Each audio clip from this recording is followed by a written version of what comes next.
I know I had an introduction for this vlog, but I don't know if I didn't press the record button and therefore never recorded what I said, or I pressed the record button and then deleted the footage. Since recording this vlog, the Queen's died, which has made things just a little bit on the busy side. Then we went on holiday, then life has been a bit stressy. So my plan for recording a new intro kind of didn't happen until now. Anyway, my name is Liz. I am a knitter, sometimes sewist, recorder player, all sorts of other stuff faced, and I live on the outskirts of London. This is my knitting vlog. If you are a new viewer, thank you. If you're a returning viewer, thank you for coming back. I will give you a heads up before we start. I don't know what's going to come out of my mouth.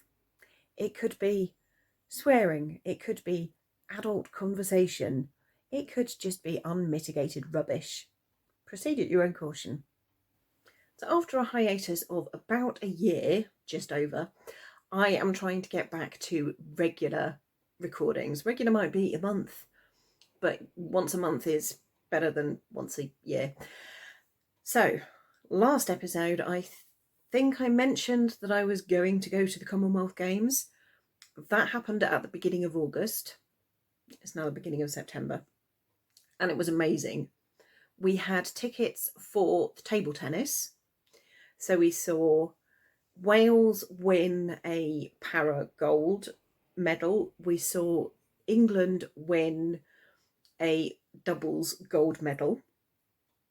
And then we went to see the closing ceremony. The closing ceremony was amazing. There was singing and dancing and bands and kind of the history of Birmingham, the city where the games were held. And it ended with Black Sabbath and Ozzy Osbourne. And I was watching this going, Ozzy fucking Osbourne. Yeah, absolutely gobsmacked. Our seats were quite a way back from where the action was. We did have binoculars, so we were sitting beforehand going, well, that's where the royal box is. And if you look over there, that's Claire Balderson from the BBC that's doing some recording of such and such. And if you look down there, it looks like there's going to be some flames and some, big explodey bits. And up there, such and such, and down there, such and such. So we got to see what was going on. And there was screens around the auditorium as well. But it was amazing. And it was just so nice to be there in the space where it happened and be part of the crowd and just pick up on that atmosphere and the buzz and just the general excitement of everything. Amazing, totally amazing. So that was Monday evening. Tuesday evening, we went back, came back home, and the friend we were staying with phoned me as we were at the station trying to work out where our train was going, because we expected it to be on platform 1 and then it wasn't. And anyway, so we were trying to work out which train we were supposed to be getting on before the train left the station and left us behind. And she phoned and said, well, how do you fancy staying? Because I've got surgery tomorrow and I need somebody to look after me. I was like, I can't, because I need to go home. There was something I had to do that evening. Absolutely had to be done. Couldn't be done remotely. So I was like, fine, okay. So she ran from her house to the train station, gave me the keys for her flat, or gave the keys for her flat to James, my husband, whilst I was standing waiting in the doorway of the train to make sure that the train didn't go without him. He then kind of raced up to me, gave me the keys. We got on the train, went home. I had a night in my own bed, and I did the thing I needed to do. And then the following morning went straight back up to visit her, to stay 2 nights, I think it was, to look after her post-surgery. The surgery went well. Not my medical history, not showing any more than that, but surgery was well. She is in a lot better state than she was prior. And I came back, I think it was on the Friday, because the Saturday of that weekend was train strikes. And the Sunday of that weekend, I was going to the theatre with another friend and her 4-year-old daughter. And I didn't really want to be rocking up to the Haymarket Theatre in dirty clothes that I'd been travelling down from the Midlands in and wielding a suitcase. Now, when I went back up to the Midlands to see my friend, she gave me these scraps of fabric, which is for a thing I totally forgot to mention last time, but I started off at the beginning of the year, which is this, a patchwork blanket. So I have cut up lots of hexagons of card, such as this one. They are then being covered with fabric, which will at some point be sewn together. However, the rules I am making myself for this patchwork quilt is each hexagon only appears once, each fabric only appears once, and each fabric has to have some kind of meaning to it. So there is all sorts of stuff in here. That's an old shirt of James's. These were from COVID masks. This was a pin cushion I made. This was from an old neckerchief that I dyed. I can't even remember why I dyed it, but it was either a black one that was being dyed red or a purple one that was being dyed black or something. I can't remember, but that particular bit went a bit smudgy, so I was like, that's quite pretty. The peg bag I made last year. More of James's shirts. Neckerchief from the World Scout Jamboree in 2015. And some of the plain bits of fabric, to make them look a bit more interesting, I've done a bit of embroidery.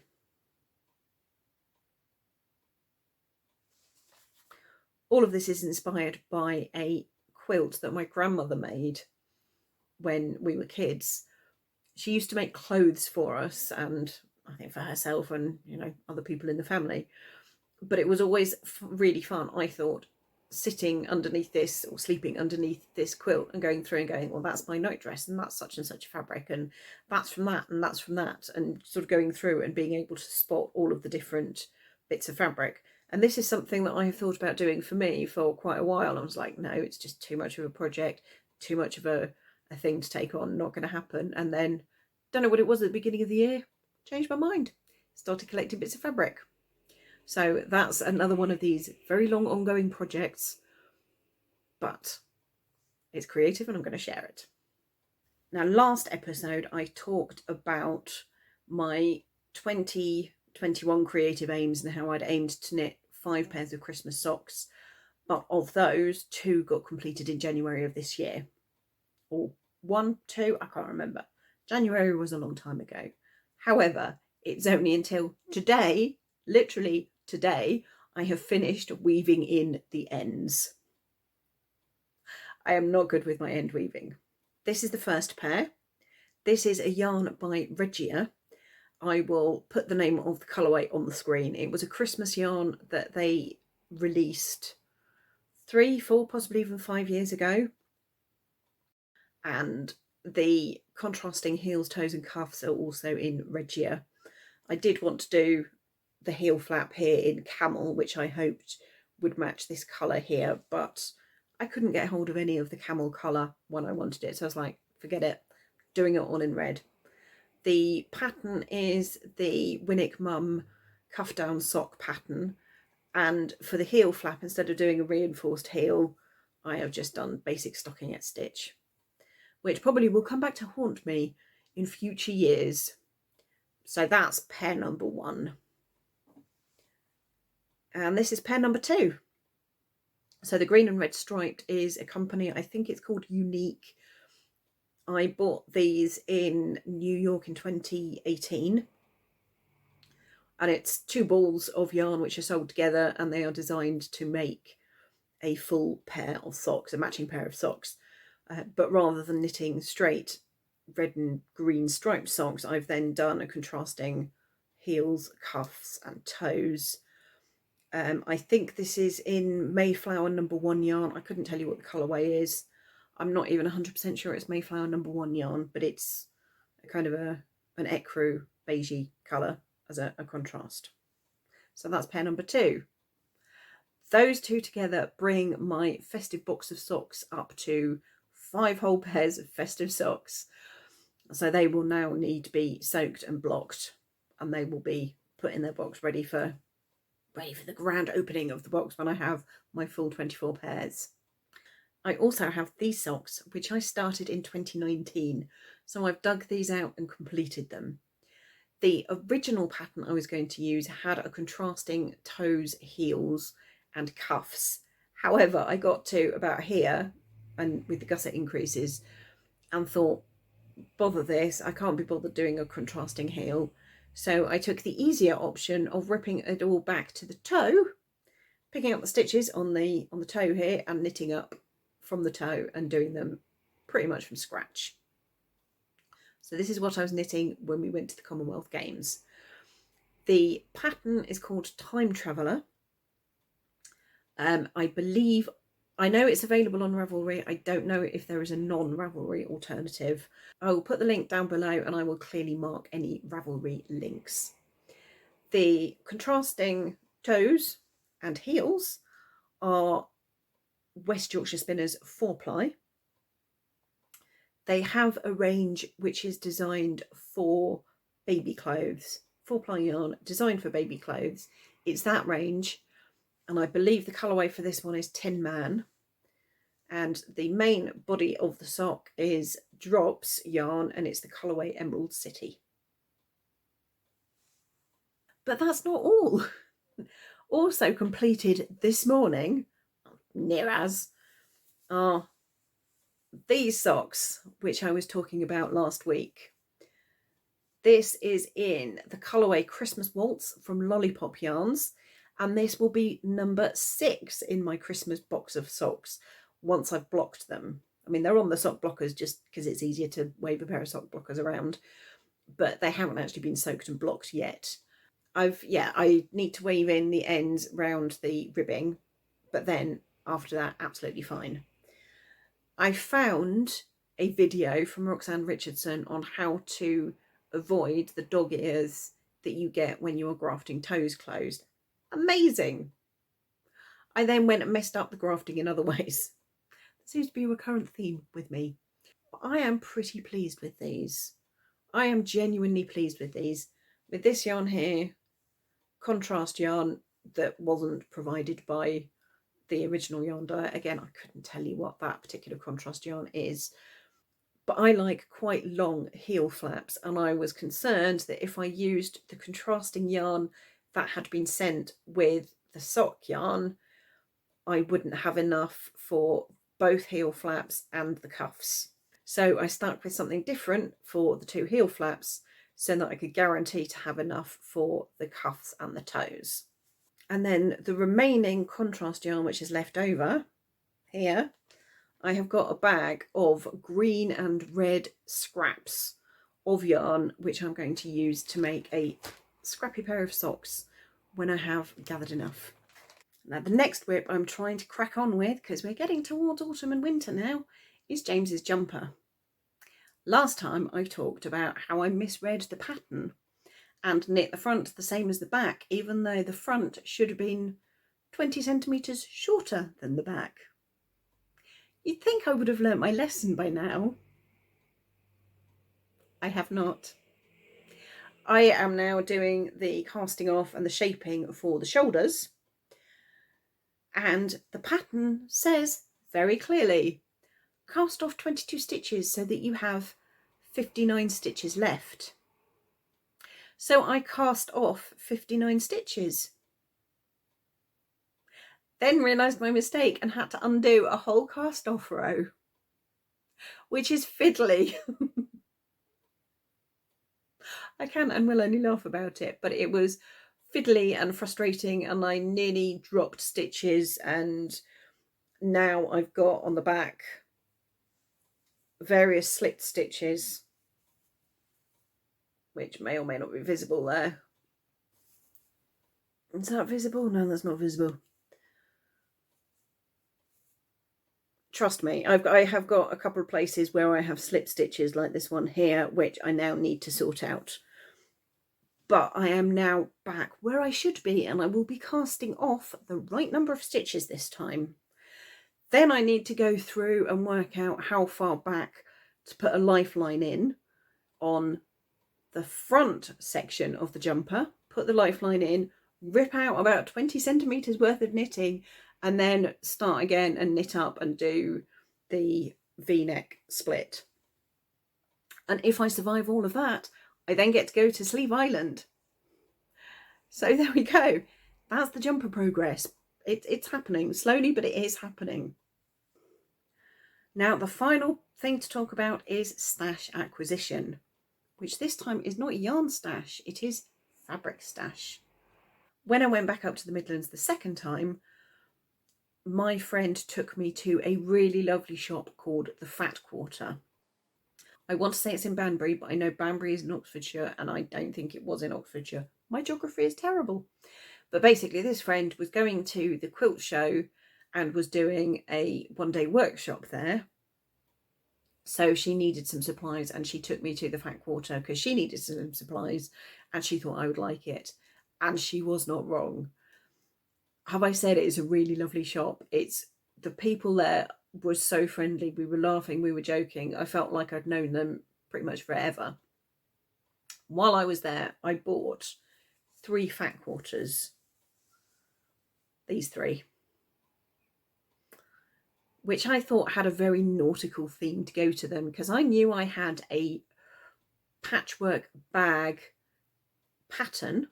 I wanted to say recipe for some reason, but I had a pattern for a patchwork bag, and I thought these 3 would go together really well.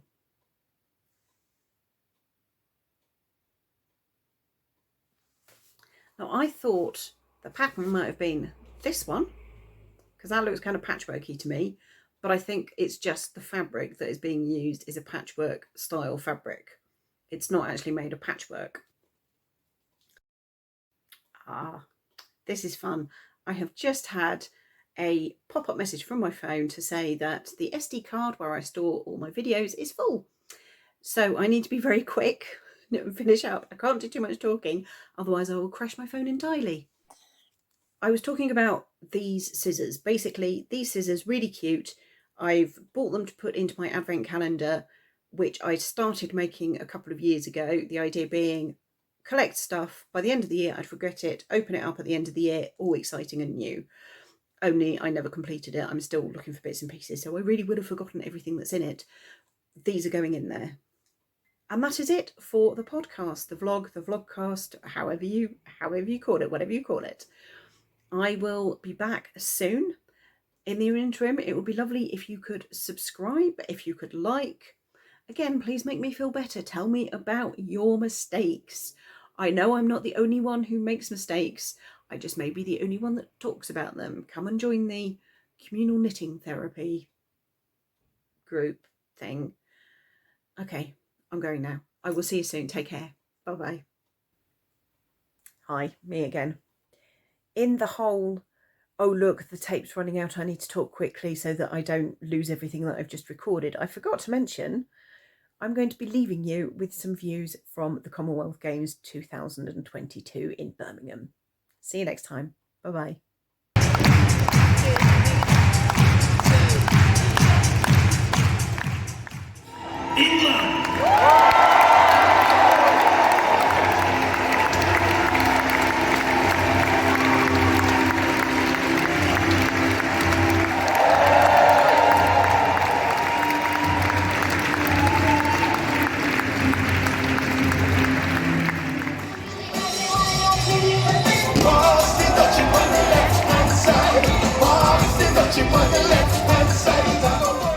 Red, red, wild.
So I stuck with something different here.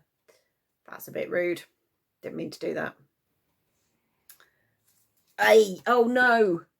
Oh, that wasn't meant to happen. I threw it across the room.